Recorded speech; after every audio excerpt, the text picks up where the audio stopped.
Dans tous les jeux compétitifs, certains joueurs se démarquent non seulement par leur niveau, mais aussi par leur manière de jouer, car ils jouent différemment, ne suivent pas forcément la méta, et ils imposent un style bien à eux, et la plupart du temps, c'est eux qu'on retient.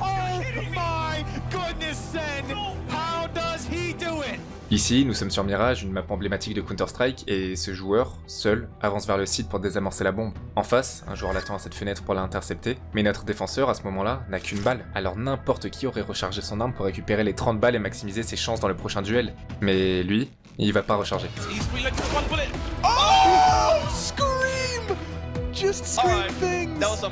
Pour faire aucun bruit, mais aussi et surtout parce qu'une balle, si elle atteint la tête, ça suffit. One tap, voilà, c'est one tap. Il reste un mec vivant, il dit one tap. Ce joueur, c'est Scream, le joueur de Counter-Strike au gameplay le plus spectaculaire.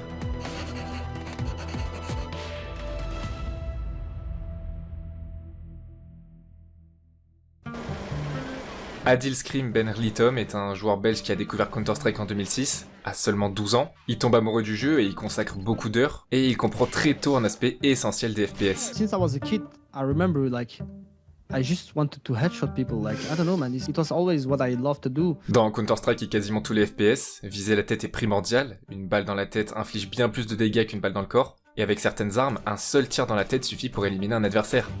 Alors dès ses débuts, Scream va formater son gameplay de sorte à viser uniquement la tête. Une qualité qui le propulsera dans le paysage compétitif avec d'autres joueurs performants au top niveau. Il y a un peu de bruit dans la salle, parce qu'il y a quand même du monde, on encourage les deux équipes. Oh, pour ces sources, il y a du bruit quand même, c'est pas mal, c'est pas mal. Et pour avoir les meilleures performances en jeu, quelque chose qu'il ne faut surtout pas sous-estimer, c'est le sommeil. J'aurais jamais cru vous parler depuis mon lit, mais là, j'avoue, je suis trop bien. Et ça, c'est grâce à Emma, le partenaire de cette vidéo. Vraiment, pour passer une journée productive et pas se sentir fatigué n'importe quand, la qualité du sommeil, c'est la chose la plus importante. Alors là, je suis sur un matelas Original 2 qui est conçu pour maintenir la colonne vertébrale alignée et soutenir aux bons endroits. C'est la nouvelle génération du matelas le plus vendu depuis 2020. Il s'adapte à tous les styles de position, pour ceux qui dorment sur le dos, sur le côté, ou qui ont un style bien à eux. Et combiné avec ce matelas, j'ai aussi une couette nuage, parfaite pour garder le lit au frais. Et comme son nom l'indique, on se sent comme sur un petit nuage. Évidemment, les oreillers nuages qui vont avec, qui conservent leur forme pour bercer votre cou. Et si ça t'a peu convaincu, pour y ajouter le confort optimal et un très bon rapport qualité-prix, j'ai des draps, une housse et des têtes d'oreiller en satin de coton. Et je crois qu'il n'y a pas meilleure sensation que se glisser sur des draps tout propres, tout doux. Alors à toi d'améliorer la qualité de ton sommeil, il y a 100 nuits d'essai, 10 ans de garantie sans risque, la livraison et le retour sont gratuits et tu peux payer en 3 ou 4 fois sans frais. Surtout que c'est l'occasion idéale parce qu'il y a des promos jusqu'à moins 50% sur le site à l'occasion du Black Friday. Mais en plus, t'as moins 10% avec le code MUSHYT valable pendant 2 semaines sur les commandes dépassant 300 €. Fonce découvrir les offres sur le site avec mon lien dans la description, il y a plein d'autres produits dont j'ai pas parlé qui pourraient t'intéresser. Merci à Emma de soutenir cette vidéo et merci à tous ceux qui iront voir le site, ça me soutient énormément et me permet de maintenir ce rythme. Et sans plus attendre, je crois que la pause tactique est terminée. Scream débute les tournois compétitifs à 15 ans et porte le même pseudo qu'un autre joueur suédois qui a fait ses preuves bien avant sur la scène compétitive de CS. Ses débuts se font sur Counter-Strike Source, et il acquiert peu à peu de l'expérience en imprimant à son style de jeu le même perfectionnisme que dans sa vie quotidienne. À cette époque, la scène compétitive est divisée en deux. D'un côté, les joueurs de CS Source, la génération la plus récente, à laquelle appartient Scream et d'autres talents émergents, et de l'autre, les joueurs de CS 1.6, considérés comme des légendes avec une expérience de tournoi bien plus importante. C'est également à cette période qu'Adil fait face à une situation qui aurait pu flatter son ego, mais aussi nuire à son ascension. Il est soupçonné de tricherie.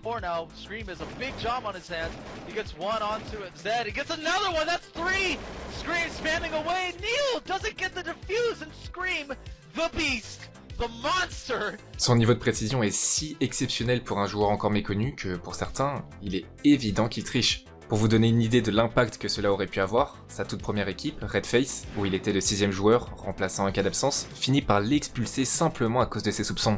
Heureusement, les tournois en présentiel vont lui offrir l'opportunité de prouver qu'il est capable de tels exploits, et ce, sans aucune tricherie. Nous sommes en 2012 et à cette période, Scream joue aux côtés de Shox, considéré comme le meilleur joueur de CS Source au monde. Ensemble, ils forment un duo redoutable au sommet de la scène compétitive. Smith drops RPK, Existence takes on Smith. Scream gets 2 more into Existence and RPK. Oh, wallbang! À la limite de l'aimbot, moi la première fois que je joue avec lui en équipe Belgique sur Source, il a 300 de ping. On joue la Tchéquie ou la Slovaquie qui ont 3 des meilleurs joueurs du monde ou quasiment. Je pense qu'ils prennent 16-6 sur Inferno.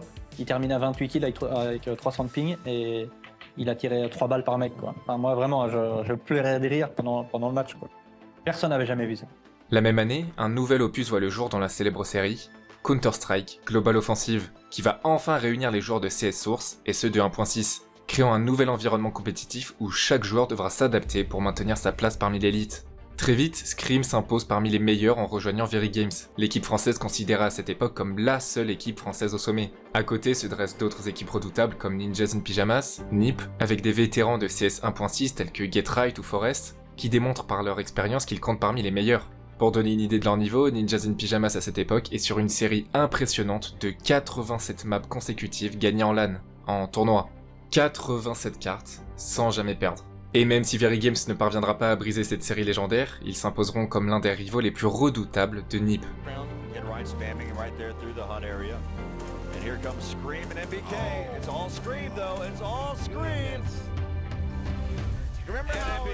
Very Games remportera de grands tournois comme le ESL Summer 2013 et la série qui suit en automne, plaçant le duo Scream et Shox accompagné de NBK, Smith et Existence au sein de ce qui est alors considéré comme le roster le plus puissant au monde.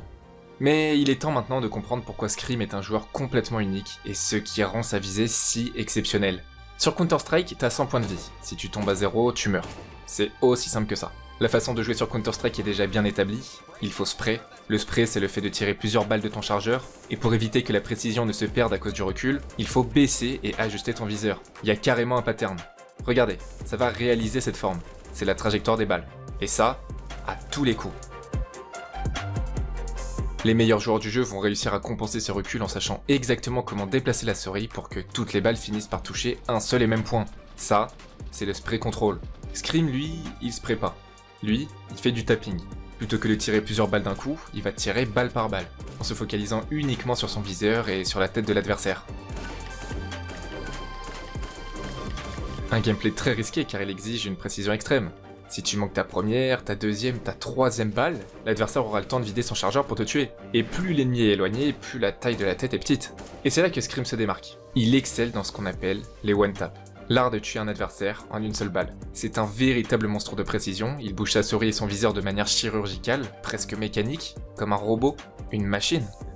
Ainsi, en ne suivant pas la méta traditionnelle et en s'imposant parmi les meilleurs joueurs du monde avec son style unique, tout le monde commence à parler de lui. Une telle précision, un tel style aussi dans le skill, on ne l'avait jamais vu. Tout le monde dit qu'il est fort, mais je pense qu'il est encore plus fort que les gens pensent à ce moment-là. Il a un gameplay spectaculaire, différent de tous les autres, et ça marche.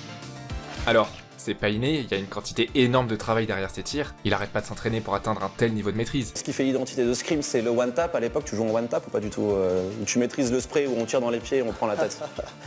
Après, ça a toujours été naturel de mettre des shots parce que je sais pas, genre, je me suis toujours entraîné de cette façon-là, tu vois. J'ai toujours fait que du HS mode, ça a toujours été naturel. Et avec cette arme qui tue en une seule balle dans la tête, ça signifie que théoriquement, contre une équipe de 5 joueurs, 5 balles dans le chargeur suffisent.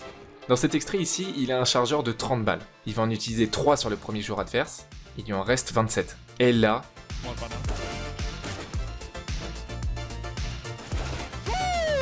il tue les 4 autres joueurs avec une balle chacun. Ce qui implique que pour tuer les 5 joueurs, il n'a eu besoin que de 7 balles. So fucking easy, man. Et voilà, c'est ça. C'est ça le gameplay de Scream. Nous sommes fin 2013 et a lieu une des compétitions les plus importantes de l'année, la DreamHack Winter 2013, une occasion en or pour Scream et ses coéquipiers de remporter un tournoi majeur. Ils vont très bien s'en sortir en remportant les matchs des phases de poule assez facilement, se qualifiant en quart de finale contre Copenhagen Wolves, qu'ils vont battre 2-1. Very Games se retrouve alors en demi-finale contre NiP, Ninjas in Pyjamas, l'équipe la plus redoutable dont je vous ai déjà parlé. La première équipe qui remporte 2 maps sera en finale, et la première map, Dust 2, se termine en 16-13 pour NiP. Pourtant, la deuxième map, Inferno, est une totale domination pour Very Games, démontrant qu'ils sont capables de rivaliser avec la meilleure équipe au monde. Alors c'est sur une dernière map qu'ils se départageront, c'est sur Nuke, et malheureusement, NiP prouvera une fois de plus qu'ils sont au sommet en dominant complètement l'équipe francophone, 16-5. Ils finissent alors à la 3ème place de cette DreamHack Winter, un résultat encourageant pour Scream et ses coéquipiers, qui savent que l'avenir s'annonce prometteur. C'est sûr qu'ils remporteront un tournoi majeur les années qui suivent, ils en sont capables. Et à chaque fin d'année, il y a les résultats individuels donnant un classement des meilleurs joueurs du monde. Et pour sa première année chez Very Games, sur ce récent opus de Counter-Strike, Scream finit 7ème. Ce qui est incroyable pour un joueur avec un gameplay si unique. Mais la statistique la plus impressionnante, c'est celle-ci. Son pourcentage de headshot. 73,5% d'headshot en 2013, ce qui est absolument extraordinaire. Pour vous donner un ordre d'idée, on va comparer cette statistique avec les meilleurs joueurs du monde en 2013. Forest affiche 51,9%, Dozia 48,1%, NBK 54,1%, Exist 46,8%, enfin voilà, vous l'avez compris, la moyenne est aux alentours des 50%. Scream a 73,5%. Il a plus de 20% d'avance sur les headshots. Est-ce qu'on se rend compte d'à quel point c'est phénoménal? Ça veut dire qu'en moyenne sur 10 kills, il y en a 7 qui tuent en headshot. C'est ainsi qu'il portera fièrement le surnom de Headshot Machine. Également, il a 70,9% de réussite en clutch en situation de 1 contre 1, ce qui fait de lui le joueur avec le meilleur taux de réussite dans ce genre de situation, parmi tous les professionnels. Cette fin d'année 2013 est aussi marquée par la fin de Very Games, à cause de problèmes financiers, mettant un terme à l'une des équipes les plus emblématiques du paysage compétitif. En 2014, Scream rejoint Titan, toujours accompagné de ses anciens coéquipiers de chez Very Games, c'est en fait le même roster mais sous un autre nom. Et le premier tournoi majeur de cette nouvelle aventure, c'est le SL1 Katowice, un tournoi dans lequel ils ne parviendront même pas à sortir de la phase de groupe, une véritable désillusion pour l'équipe francophone que l'on pense parmi les meilleurs à ce moment-là.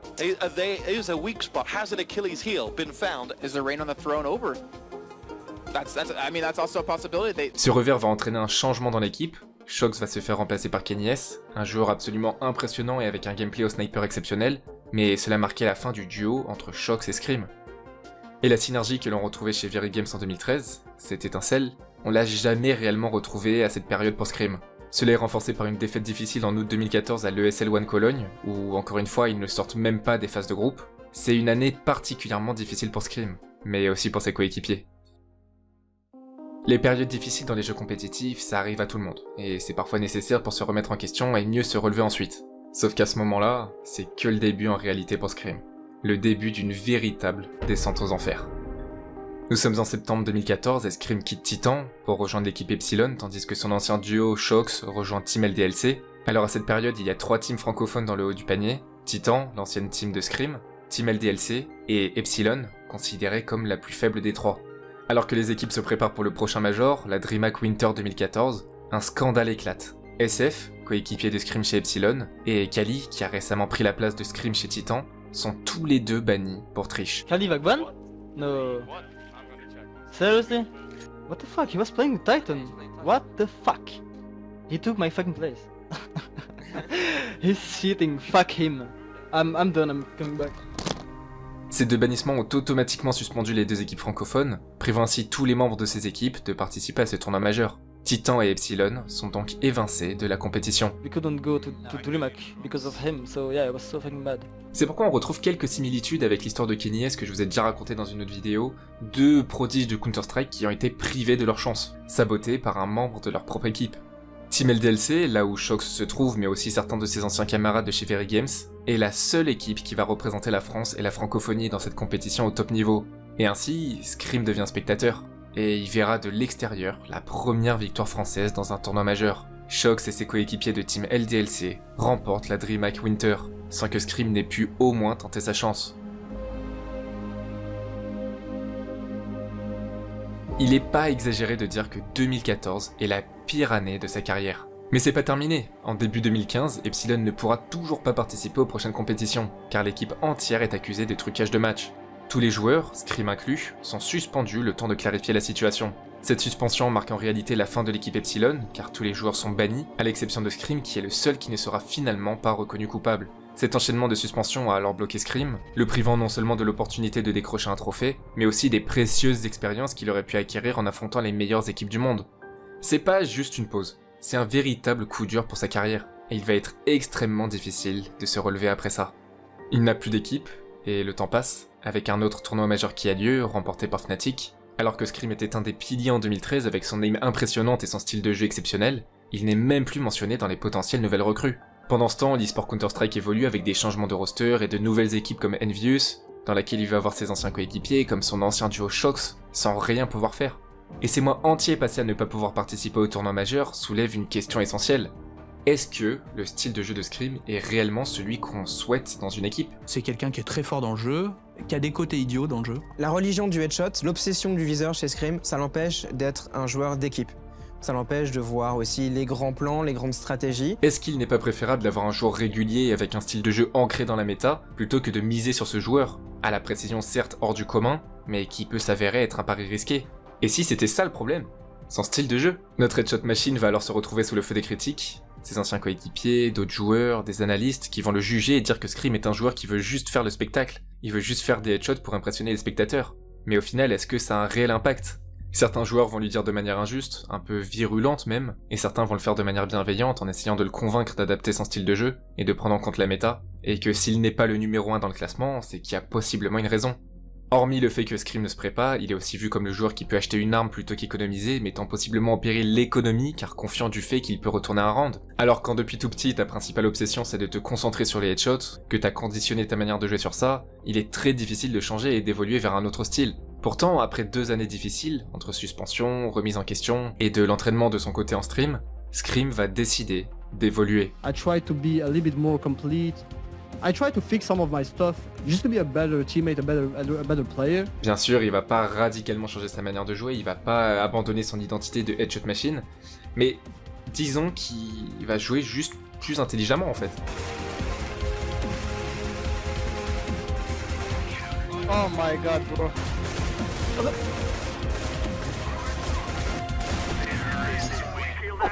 Il va entraîner son spray pour l'utiliser de manière situationnelle, tout en conservant sa force des one-tap dans la tête. L'idée n'est pas de se perdre dans un autre style de jeu, mais d'ajouter de la flexibilité à son arsenal. Cette nouvelle étape de sa carrière se fait également avec l'arrivée dans l'équipe Team Kinguin, une équipe internationale. Il va alors jouer avec des profils bien différents de ceux qu'il a croisés jusque-là, car les joueurs avec qui il a joué depuis CS Source venaient généralement du même environnement.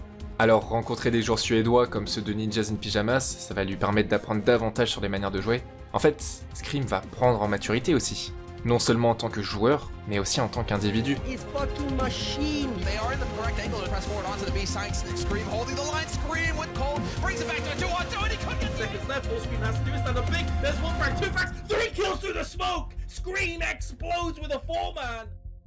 Et finalement, fin 2015, il reçoit un appel. C'est Shox, son ancien duo, celui avec qui ils ont marqué les esprits, et Scream, désireux de retourner en France à ce moment-là, décide de revenir chez Titan, aux côtés de Shox et des autres. C'est une petite phase de transition pour ce qui va suivre, mais pour vous montrer que si je vous parle de Scream et de son gameplay qui a évolué se rapprochant plus de la méta, ça ne change en rien le fait qu'il reste la Headshot Machine. Regardez ici, cette confrontation entre Titan et l'autre équipe française Envy, Titan remporte 16-11. Mais c'est pas ça qui compte ici. Le pourcentage de headshot de Scream est de 96%. Sur 22 kills, il en a réalisé 21 en headshot, ce qui est extraordinaire face à des adversaires au top niveau. En comparaison, le pourcentage le plus élevé parmi les autres joueurs, c'est RPK avec 71%.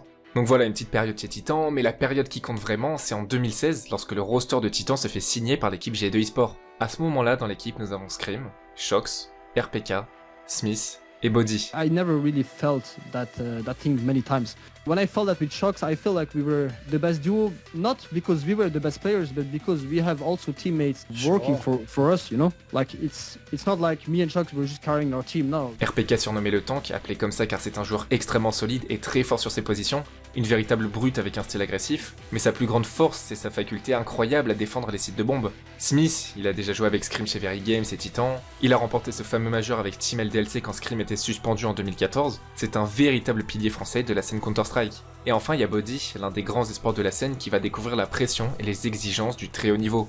Avec ce nouveau roster, Scream est enfin de retour en France pour prouver au monde entier sa véritable valeur. That's where those upsets come from, because early on they did play, the opponents were being that passive style, but now you can see Scream doesn't care anymore. Scream's doing the no respect. 4 quick headshots and the ace. That's beautifully done. That is sick.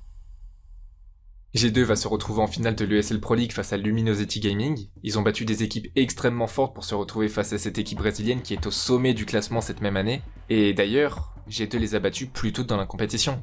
La finale se joue en BO5, la première équipe à remporter 3 maps remporte le tournoi, et on assiste à une véritable renaissance de Scream. Better side, it's their G side where they really struggle. What? Scream! Is this real? Quand je vous disais qu'il a évolué dans sa manière de jouer, il est toujours le même joueur exceptionnel capable de mettre des one-tap hors du commun. Le style de Scream, perfectionné au fil des années, reste intact. Précis, rapide, impitoyable.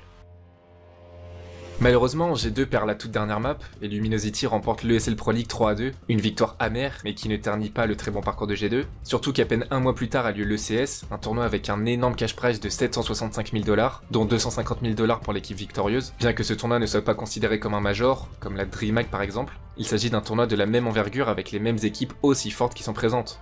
C'est l'occasion parfaite pour montrer à quel point le duo Shox et Scream est un des duos les plus forts au monde, si ce n'est LE meilleur duo à ce moment-là. Scream. This is back down to just 3 players remaining from a 5 versus 2. 2 versus 2, Scream. What in the hell is that? The alley goes down. Shox holds up snacks, and they're gonna do it.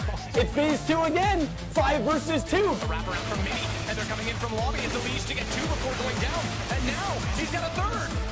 I thought he would go down sooner as Shox walked in, but it's still going to be G2 in the site with control. Low HP on Scream as he has to try and wait for Mini to be entered, but it's simple found by Shox and Nitro.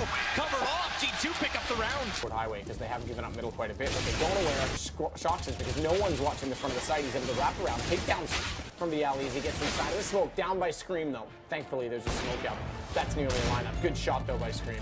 Here we go then, 2-on-2 situation. Scream not aware, the pair's so close, but what a shot with the Desert Eagle! And now it's up to Shox, the master. Of course, he wins the clutch. La première étape pour G2 consiste à se qualifier parmi les meilleures équipes d'Europe, avant d'affronter les meilleurs du monde en phase finale. Alors dans cette première phase européenne, G2 termine à la 2ème place, décrochant ainsi son ticket pour la dernière étape. Et pareil, ils vont gagner 2-0 contre NiP, l'équipe qui a terrorisé la scène Counter-Strike auparavant, puis 2-1 contre Team Liquid, l'équipe américaine. Ils se retrouvent alors face à Fnatic en demi-finale, une équipe suédoise considérée comme la seconde meilleure équipe au monde en 2016. L'équipe qui remporte cette confrontation se retrouve en finale, à un pas du trophée et des 250 000 $. Et là, G2 humilie complètement Fnatic sur la première map, avec une victoire 16-2 sur Overpass. La map suivante c'est Dust 2, et bien que la confrontation soit plus équitable, G2 l'emporte 16-13, s'assurant ainsi une place en finale face à la meilleure équipe au monde, l'équipe qui les a battus lors du tournoi précédent, les Brésiliens de Luminosity Gaming. Scream, Shox et les autres ont leur revanche à prendre pour prouver que les Français ont toujours leur place parmi les meilleurs.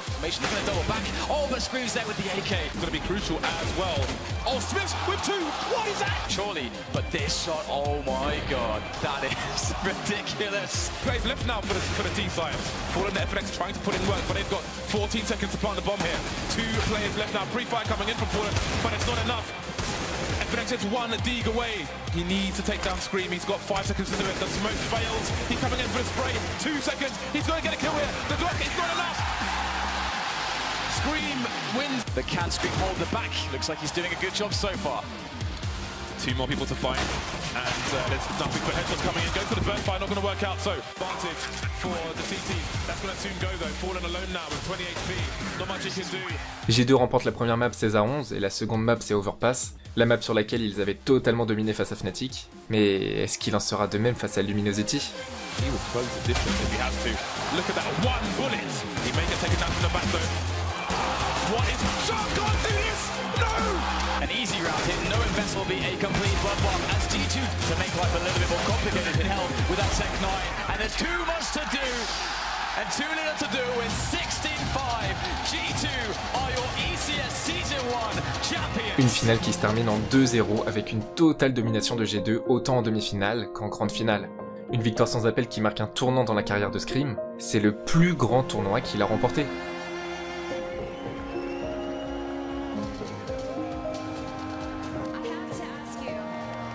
À la fin de l'année 2016, Scream retrouve le top 10 des meilleurs joueurs de Counter-Strike au monde, se positionnant à la 9ème place. Un retour dans le top qui était incroyable à ce moment-là, est-ce que je dois vous rappeler ce qui s'est passé les 2 années précédentes? Malheureusement, j'aurais adoré vous partager une immense victoire de Scream lors d'un major après toute cette histoire. Mais en fait, cette victoire à l'ECS, ça restera sa plus grosse victoire sur Counter-Strike. Il ne remportera pas de tournoi majeur de toute sa carrière sur CS. Et à vrai dire, c'est ça qui est impressionnant. La plupart des joueurs dont on se rappelle, c'est pour leurs grosses victoires, leur nombre de compétitions remportées, et pourtant Scream est l'un des joueurs les plus connus du monde, tout FPS confondu. C'est une véritable légende. Son gameplay, souvent critiqué, lui a permis de se propulser parmi les joueurs légendaires de Counter-Strike. Son ère chez G2 prend fin et il quitte l'équipe, remplacé par Apex. Il continue à jouer en rejoignant FaZe, mais finalement il sera même pas titulaire. Il restera presque 1 an et demi chez Envy, mais ils arriveront pas à avoir de réel impact, et il passera par d'autres équipes pour finalement arriver chez Gamer Legion en 2019. Et bien qu'il soit conscient qu'il n'est plus à son apogée, il va lui arriver quelque chose qui va complètement le dégoûter de la scène Counter-Strike. Les coachs et les joueurs vont lui annoncer qu'ils ne veulent plus jouer avec lui, alors qu'il est toujours sous contrat. Et il va se faire kick en plein milieu d'une nuit par hasard, montrant aussi la facette anxiogène et malveillante de l'e-sport. Obviously not my prime, but still it shows how bad the communication is in the team and like how bad people are, you know, like because doing this for me is not professional. C'est la dernière expérience que Scream aura sur Counter-Strike. Et forcément, ça va lui briser le cœur, et il ressentira même du dégoût pour ce jeu qui l'a rendu célèbre et lui a donné ce statut de légende. Parce que oui, pour parler de Scream, on peut vraiment employer le terme de légende. The best aim in the world. Scream. I would say Scream. It's hard to don't say Scream, right? Scream. Scream has the best aim. Sachez que Scream détient le plus haut pourcentage d'headshots de l'histoire de Counter-Strike Global Offensive.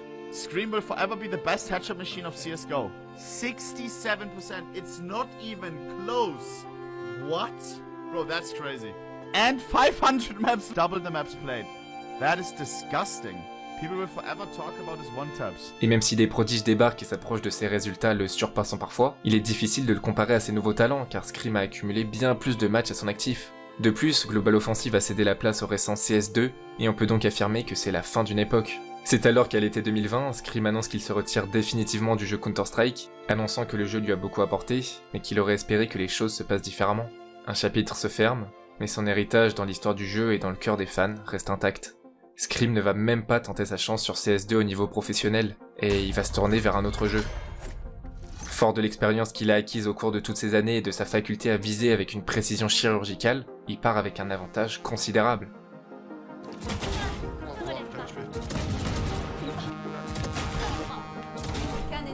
On top.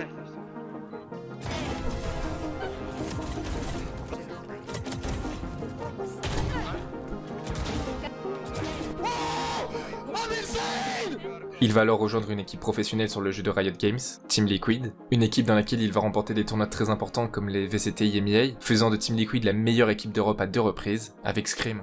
Il va également jouer chez Karmine Corp.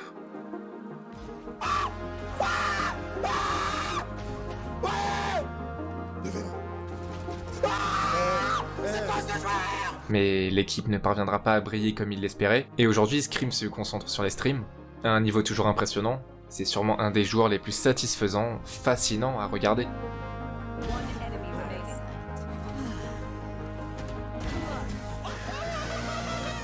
Et malgré tout ce qu'il a accompli, Scream sait que dans le monde impitoyable de l'e-sport, même les légendes finissent par s'effacer, mais son nom restera jamais gravé dans les mémoires comme celui du joueur qui a transcendé l'art du headshot. Un roi sans titre, un roi sans couronne, mais un roi dont l'héritage continuera de briller à travers chaque tir.